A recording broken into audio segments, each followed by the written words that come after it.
Certo. Então, assim, basicamente nessa fase a ideia do projeto é ter um sisteminha, né, uma feature, que recebe uma imagem e retorna um relatório. E essa imagem é uma imagem de um design system, de um diagrama de arquitetura de software, né? Aí tem que usar IA no pipeline e essas coisas. A gente acabou nomeando por ArcLens, Arc de arquitetura e Lens de lente, né? E o projeto, basicamente, ele foi feito pensando em serverless. Então, todo o projeto foi dividido em serviços, cada serviço sendo uma AWS Lambda, que foi provisionada, né, através do Serverless Framework, que aí define a função Lambda e as envs que ela utiliza, a configuração de New Relic e essas coisas. Mas antes disso tem a infra, né? A infra como um todo da AWS, que é... Beleza. Que é basicamente a ideia de que o nosso projeto ele segue a arquitetura hexagonal, né? Então, todos os arquivos, todos os serviços, né, na verdade, seguem a arquitetura de adapters com driven e driven. Tem os use cases na application, tem os domínios, com as entidades todas mapeadas, com as portas, porta de mensageria, porta de storage, que é a porta do S3, e o único que tem uma porta a mais aqui, no caso, vai ser o tracker, que aí ele tem um de dados, né? Aqui no domain, nos ports, a gente tem um database port aqui, que são as funções de get e save no próprio DynamoDB. Tá, a infra para essa fase agora, ela se resume basicamente a S3, a DynamoDB, ao módulo de mensageria, que são dois serviços que tem aqui dentro, que são o Event Bridge e a fila, né, a SQS da AWS, e a API Gateway para fazer a call das lambdas. Então, dentro de módulos a gente tem o provisionamento de cada um desses recursos, API Gateway, Dynamo. Aí dentro de mensageria a gente tem os dois serviços, que são todas as filas comuns e as filas de dead letter, para caso exista algum erro na execução das filas comuns, e os patterns do Event Bridge. O Event Bridge e os patterns, né? Quais são os event types que definem para quem o Event Bridge vai enviar cada tipo de mensagem. E por fim o S3 para salvar e registrar os arquivos gerados durante o processamento da imagem. É um provisionamento Terraform que inclusive adiciona as pastas que são utilizados no projeto, os folder marks. Então de infra é basicamente isso. A gente tem então aqui na AWS provisionado o S3 do projeto com as pastas. Nós temos também as filas definidas, elas e as dead letters correspondentes, fila de parsing, de análise de padrão, de geração de report e de tracking do sistema. Aí tem também os logs, cada serviço tem o seu próprio CloudWatch separado. Então, por exemplo, a gente tem um de parser aqui, um registro das execuções. E temos também o DynamoDB da aplicação, que é onde é registrado, é o banco que nós escolhemos para fazer registro de todas as transações, né? E como são dados transacionais que não necessita de relacionamento, nós optamos por usar um banco NoSQL. E como toda a infraestrutura está Cloud Native, né, pensando em utilizar os recursos da AWS, então o Dynamo também foi escolhido por esse motivo, além de ser bem rápido e performático. Então, voltando aqui no projeto, a gente tem a infra e cada um desses serviços tem o seu próprio workflow de deploy separado, que é definido tanto pela branch, que é sempre na branch main, quanto pelo caminho. Então, o serviço de infraestrutura, ele só recebe a trigger no CI/CD quando há alguma alteração na subpasta desse serviço, porque a gente optou por um repositório, um monorepo, né? Um repositório onde todos os serviços estão na mesma base de dados, para simplificar a questão de manutenção do código, né? Então aqui nós temos o workflow de todos os serviços, infra, o de parsing, o de padrão, e todos seguindo o mesmo padrão de fazer alteração nesse serviço somente quando tem alteração na pasta desse serviço. Aqui nas actions a gente tem o histórico das execuções. Então, por exemplo, aqui o de parser. Tem o setup das credenciais, o setup do ambiente, a instalação das dependências, o build, os testes automatizados da aplicação. E por fim o deploy utilizando o Serverless Framework. Beleza, então nós temos também o README do projeto completo, com uma descrição breve do fluxo. Uma explicação breve também de todos os serviços que foram provisionados, como executar localmente, como subir para a cloud. Uma breve explicação da parte de IA, segurança utilizando a IA. Então aqui a gente na parte de segurança tem toda uma explicação relacionada ao uso da IA, utilizando os esquemas para tratar tanto o input quanto o output. A gente está utilizando principalmente o ZOD como ferramenta de validação de esquema. E todo o restante da explicação da aplicação. E tem também a pasta Docs que explica cada serviço separadamente. Então tem um da infraestrutura, que mostra a estrutura de pastas interna do serviço de infra, todos os serviços provisionados, como fazer deploy localmente, como fazer teste localmente, como fazer deploy, e separadamente para cada serviço. Fluxo de execução, os formatos que ele recebe, que ele entrega, como ele faz a publicação na fila, na mensageria, e também a estrutura interna de pastas. Todos os serviços seguem basicamente essa mesma estrutura. Certo, então a gente vai testar o fluxo. Aqui é o endpoint da própria API Gateway. A gente vai fazer o upload aqui de um arquivo para teste. Vamos pegar aqui um arquivo de exemplo, né? Ficcional, pegado ali da internet mesmo, do que seria um possível design system da Uber. Então nós subimos, o serviço já retorna, assim que ele termina o upload, um upload ID, que a gente pode acompanhar o status dessa aplicação, desse processamento. Então o barra uploads para fazer o upload e o barra tracking, barra ID para a gente acompanhar o que está acontecendo. Então aqui a gente vê que ele está no processo de parsing e a gente já tem acesso ao URL do diagrama, que é o diagrama que nós estamos subindo, a imagem não processada. Aqui ele já passou para a próxima etapa, que é a análise de padrões. Então o parsing ele vai fazer a extração das informações de imagem, um OCR, uma visão computacional. Aí aqui na análise de padrões que entra a utilização de uma inteligência artificial para poder analisar os padrões. O projeto ele é híbrido, ele não usa só inteligência artificial para fazer essa análise, não é só um envio para uma API de algum provedor de IA. Ele tem toda uma estrutura de grafos para fazer essa análise, mas em última instância a geração do relatório é feita por inteligência artificial. E aqui a gente tem o status de finalizado.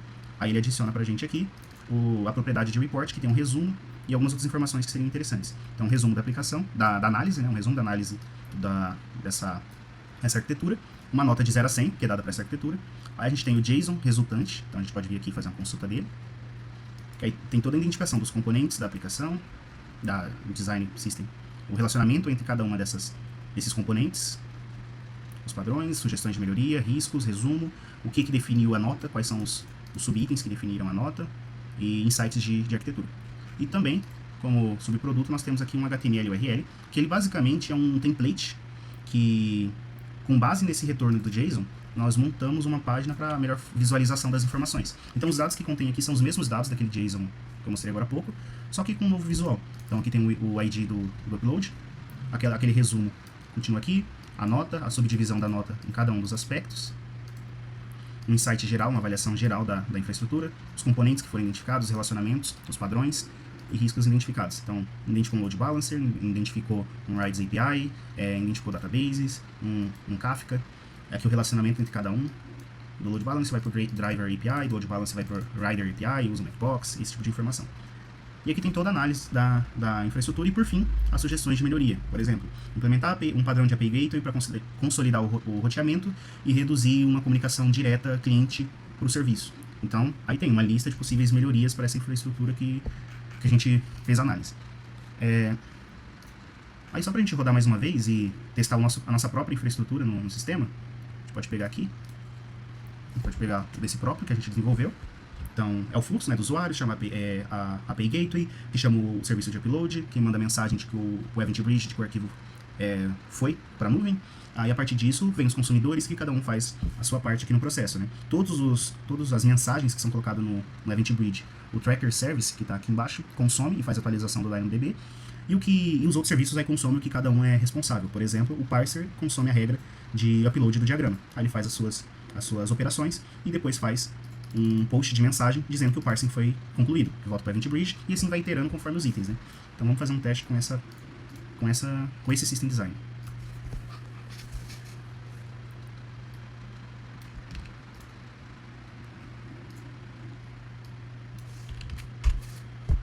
Novamente, processo de parsing. O parsing de toda essa infraestrutura é a parte que tem um delay um pouco maior, um tempo de execução um pouco maior, por conta da computação. Essa etapa de parsing é a parte mais demorada, porque ela utiliza o OCR e lidar com conversão de informação visual para informação textual sempre é demorado. Aí foi para a etapa de análise de padrões. Finalizou. Aí as mesmas informações disponibilizadas, report, um resumo. Aí nós temos aqui o score, 80, URL e URL. Vamos abrir aqui direto nesse data. Então a gente tem aqui também esse modo degradado, que ele é utilizado quando tem algum problema na hora de fazer análise de padrões. Isso pode acontecer ou por uma chamada na LLM que por algum motivo veio falho, ou porque ela deu rate limit e deu timeout na chamada, ou porque ela não conseguiu retornar no esquema exato que nós pedimos, né? Então, com isso, o relatório é montado com base nas informações que foram tiradas do OCR diretamente, não passa pela análise de padrões. Não é o melhor dos mundos, mas é para você ter uma resposta mesmo quando tem algum problema ali no meio do caminho, né? Mas a gente rodou mais uma vez aqui, o mesmo arquivo, tanto que mudou o ID, finalizou, e aí ele, agora sem aquela mensagem de degradado, aqui embaixo. Tanto que agora, como ele conseguiu utilizar com análise de padrões mais detalhada, a nota caiu um pouquinho mais. Estava em 80, ela foi para 73. Só que ainda bem próximo dos 80 do Uber, né? É, então aqui a gente fez uma análise do nosso próprio projeto usando o próprio projeto, né? Então, o projeto ficou com uma escalabilidade de 90, principalmente porque é uma arquitetura 100% serverless, então ele escala quase que automaticamente por conta da AWS, e fomos penalizados mais pela complexidade do código e mantenibilidade, possivelmente por manter vários serviços separados, por ser uma arquitetura distribuída. Talvez nós tenhamos sido penalizados nesses dois quesitos aqui pela análise.